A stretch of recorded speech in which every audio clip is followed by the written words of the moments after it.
When I submitted this to him, I forgot to tack on the end in Anglo-Saxon charms, so now you know the topic, I'll continue. So the text commonly referred to as the Anglo-Saxon charms are different recorded rituals dating to the latter part of the Benedictine Reform in the 10th and 11th centuries. In summary, this reform sought to promote religious learning among the laity and clergy, renew Christian devotion, and improve institutional systems of the church and court.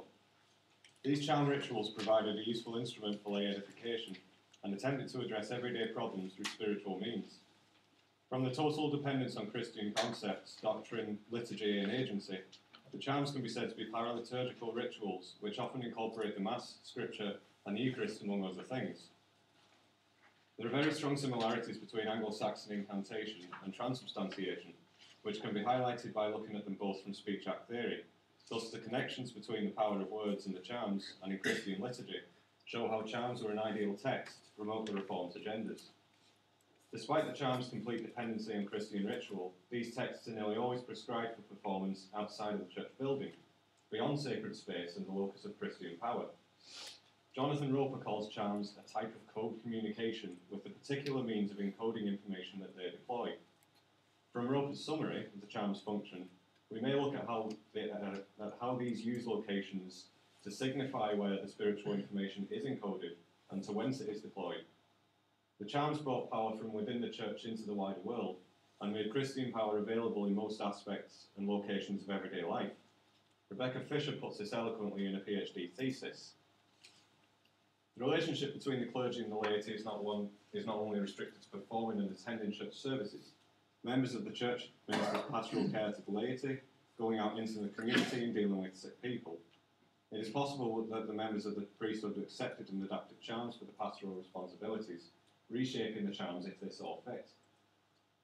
It's been argued by Stanley Rubin, Robert Noakes and Thomas Hill that the charm texts were most likely produced and performed in a monastic setting. This is supported with theories of the scriptoria, the growth and storage of required ingredients in monastic gardens, and the fundamental links with the liturgy, monastic timetable, and the evident knowledge of Latin most charms demonstrate. From this viewpoint, it would be logical to conclude that charms for all kinds of societal issues, such as sickness, law, agriculture, and religious devotion, were available in recorded compilations in the monastery's manuscripts. However, there are clear problems with such theories, as most charms do not explicitly require priests to perform them. They are both committed to the folio's main writing space, as well as scribbled in manuscript margins, and the monks would have likely moved to the patient or subject of the ritual, rather than vice versa. There are no definite conclusions about if, how, and by whom these texts were performed, but if we return to the actual content of the charms, we may see indications of how the Anglo-Saxons viewed their surroundings and distinguished between sacred space and other locations to which the sacred could be carried.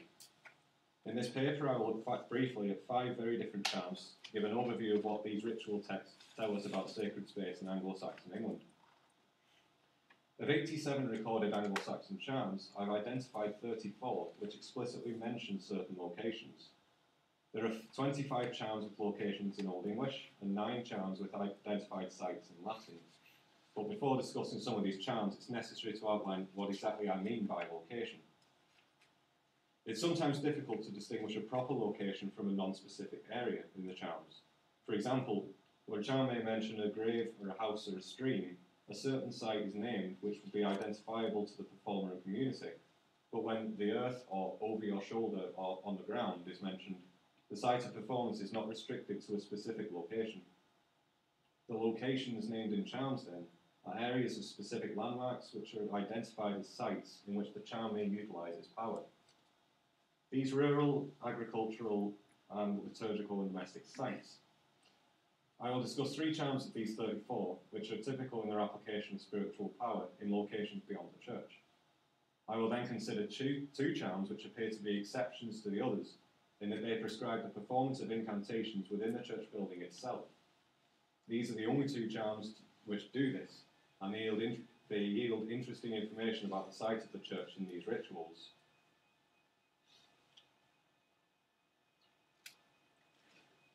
The first charm I wish to consider is a charm against theft. It's found in 4 different manuscripts, each with slight variances on the common exemplar, and all 4 begin with instructions to sing an incantation on the horse's bridle. Further instructions add that if the stolen object is a different animal, then it is to be sung onto its footprints before candle wax is poured into them. If the stolen object is a household good, then the incantation is to be sung in the centre of the owner's house and at each of its 4 walls. The same incantation therefore imbues social space with sacred power, whether the stolen object is inanimate or otherwise. The power of the incantation reveals where the stolen possession is hidden, hence singing it onto an object directly associated with the property, a bridle, footprints, or a house. The incantation itself draws its power from an analogy with Christ's Passion and Cross, 2 of the most important signifiers in Christianity. By incorporating an object of significant supernatural power and using the analogy as a witness to the theft, the incantation is invested with power effective enough to alter the human world.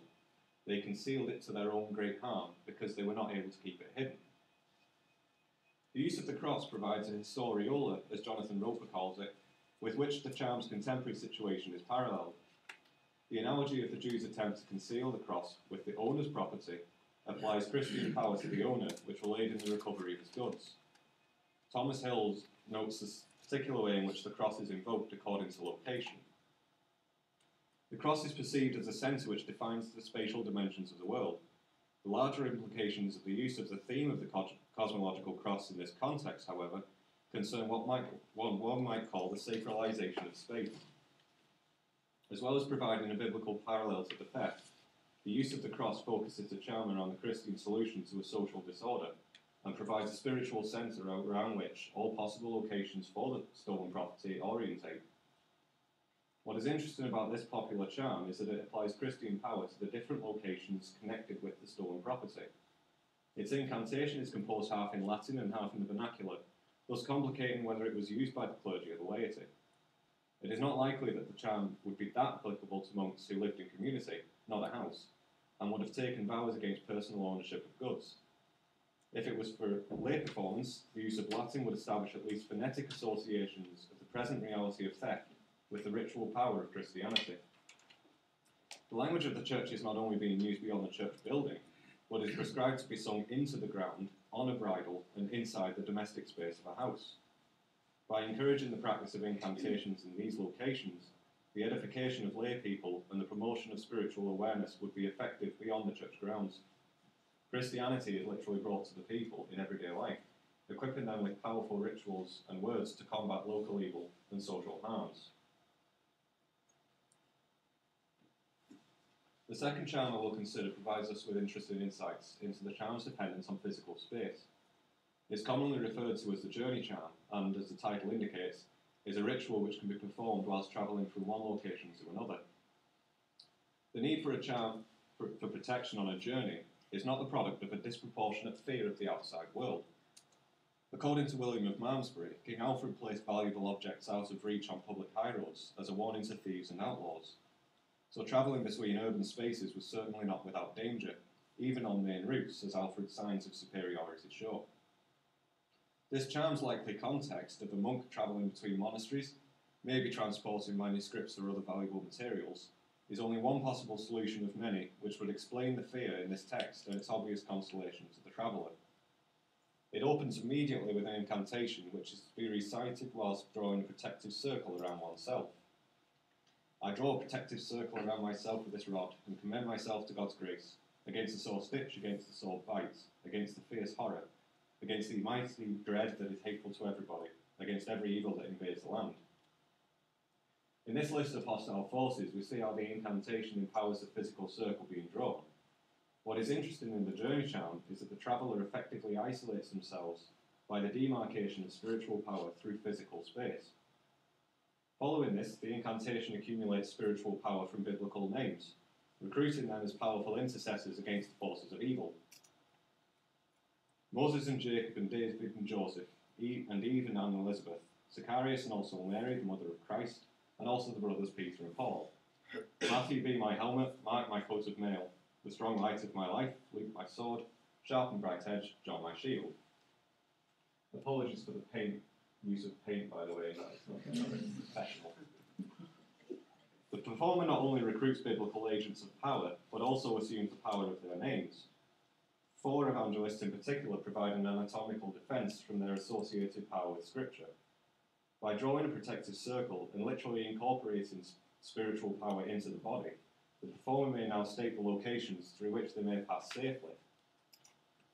John my shield, gloriously adorned, the seraph of the rose. I travel along, I meet friends. I pray for good favour from the God of victory, for a good voyage, a calm and light wind to the shores. I have heard of winds, boiling waters, ever secure against all foes. By claiming protection in future destinations, the performer effectively transfers the power accumulated in the circle to their own body and to all of the sites through which they may pass. The incantation gathers transcendental power so that the traveller's body now becomes a site and locus of such protective force. All of the hostile forces found in uninhabited regions are now subjected to heaven, the saints and patriarchs, and the Christian God, so that the individual may now use Christian authority for safe passage throughout the land between their place of departure and their destination. Another charm which explicitly demonstrates the transferal of power from the locus of Christian worship to the outside world is the Ichabod. Although most of this text is to be performed in an unfertile field, the church building plays a significant role. Sods are to be cut from each corner of the field, symbolically encompassing the unproductive land, and they are then to be brought before the altar where a number of masses are to be sung over them. This is the first ritualised transferal of space and transmission of power. The field is hallowed by the sods which mark its borders, so that spiritual power may infuse into the field and provide a defensive barrier against the identified witchcraft causing crop failure. Thomas Hill's summary of the charm reflects this notion of the transmission of spiritual power through ritual. The essential purpose of the charm is thus to reiterate, by means of ritual, the creation, in order to reintegrate the land into the created world, which God made good and fruitful. After the masses are sung and the sods blessed, they are carried back to the field and put back into place with a wooden cross beneath each of them. The crosses are all inscribed with an incantation bearing the names of the four evangelists, thus establishing a permanent Christian presence to ward off the hostile forces. After the performer bows towards Jerusalem in the east, the next four incantations are recited. These are full of Christian signifiers and religious terminology, and contain references to Scripture.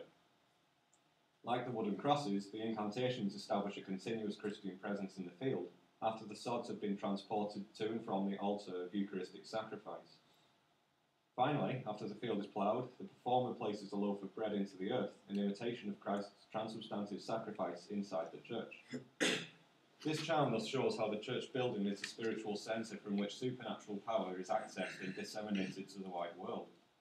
John Niles comments on the effect that this charm may have had on a public audience from clear links with the liturgy of the church. The rite would have been so dramatic and visual an auditory experience from the sun up to sundown, with the processions from the fields to the church and from the church to the fields, with the singing of masses and the chanting of prayers, that the attention of an entire community would have been riveted on the act of opening the fields. The transferal of power from the church altar to the field and application to the earth through incantation shows how the charms infused everyday life with supernatural power and demonstrated the effectiveness of Christian ritual during the Reform. As mentioned earlier, there are only 2 charms of 87 which make mention of the performance of incantation within the church building, though it is not the only location involved in these charms. The first of these is against miscarriage, which requires the woman concerned to recite an incantation in the following locations: over a dead man's grave, in bed with her husband, in front of the church's altar, at a dead child's grave, beside running water, and finally, in a different house to the one she previously left. As is evident, the church is the third of 6 locations here, and its presence has central significance despite appearing only once. The sight of the grave fittingly opens the charm, with an incantation identifying the primary problem. This is my help against the evil late birth, this is my help against the grievous dismal birth, this is my help against the evil lame birth. The power of evil preventing childbirth is here identified and challenged. Following this, the woman recites the second incantation when the practical side of impregnation takes place in the marital bed. The charm then instructs that the mother must go to the church when she feels that the child is alive. The church building therefore becomes important once life has begun, and when she recites the third incantation in front of the altar, she secures a safe birth and protects the child's life.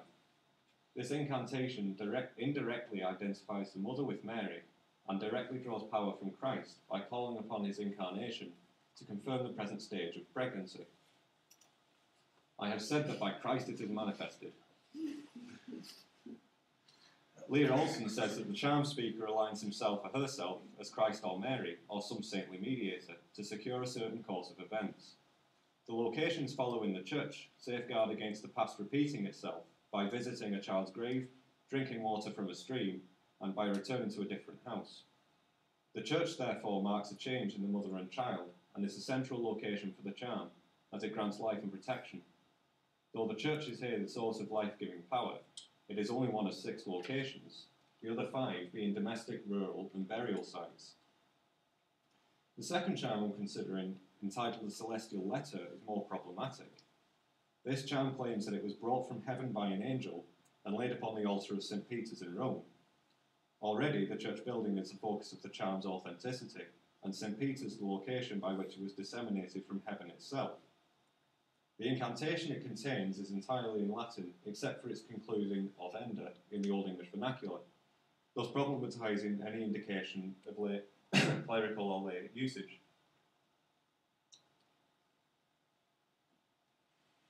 The really interesting thing about this charm, though, is the power it equates with certain locations.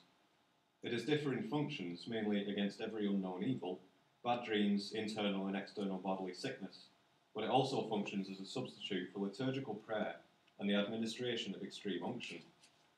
The charm claims that he who says this prayer will profit as much by it as by the psalms of the Psalter, and to him who sings it on his deathbed, it is equivalent to receiving the Eucharist. The substitutive properties of this incantation with the psalms may be linked to the monastic holy hours of the divine office, where it may have been recited if the office could not have been intended for whatever reason. This would emphasise the paraliturgical characteristics of Anglo-Saxon charms, and the equivocal power they were believed to possess, as Rebecca Fisher comments. After all, the idea of words having the power to bring about change is not so dissimilar from the process of praying. If, on the other hand, the charm could be performed by a layperson, as the other locations of one's own bed and deathbed may suggest, then the charm could assume devotional properties and would have promoted the observance of monastic rituals and prayers in the wider community. It clearly associates the potential performer with the church building for their personal benefit. The charm's claim to equivalent power with the Eucharist on the deathbed is yet more obscure and cannot be fully determined. However, the links between the charm's origin directly from heaven to the altar of St. Peter's and the liturgical role it may have had show enough overlap with the accessing of transcendental power within a church setting to indicate why this statement is made. If in emergency the dying person could not receive the sacrament, then the incantation seems to have sufficed instead. This would also indicate lay performance, as monks would have received the last rites more readily inside a monastery than in rural or domestic dwellings. This text testifies to the range of functions Anglo-Saxon charms could have served, thus entirely contradicting Paolo Tornagi's recent statement that an ordinary person could never win access to a direct knowledge of magical powers. Indeed, if Tornagi's outdated view had much credence, the charms would have been much less effective in edifying the population during the Benedictine Reform. Although the extent of the incantation's claim to power would have been highly problematic for church officials like Helfrich, it could be that it provided yet another way of reaching out to the community and encouraged religious devotion in every possible situation of life. The Celestial Letter promotes personal and private devotion, which is reflected in the locations it names. Although the church building frames its apparent origin in St. Peter's and allows liturgical substitution of the psalms, the charm is not restricted to the church and clearly suggests that it disseminated power from this building to other personal space, such as the bed and deathbed. As seen in these two charms, which include performance inside the church building is the focus of the charm's power, but it is not the only location involved in the ritual. In conclusion, the locations used in Anglo-Saxon charms show them to have been extra ecclesial rituals, which serve to transmit Christian power from its focal site, from scripture, and from words and objects of power into the wider world for the benefit of the individual and community. The use of incantation to tap this power and utilise it beyond sacred space empowered the Christian and allowed them to carry such power with them to any place in everyday life. By the use of locations and their grounding in the sacred space of the church, the charms literally reached out to the wider community during the Benedictine Reform, and provided ritual solutions to practical and material concerns. Thank you.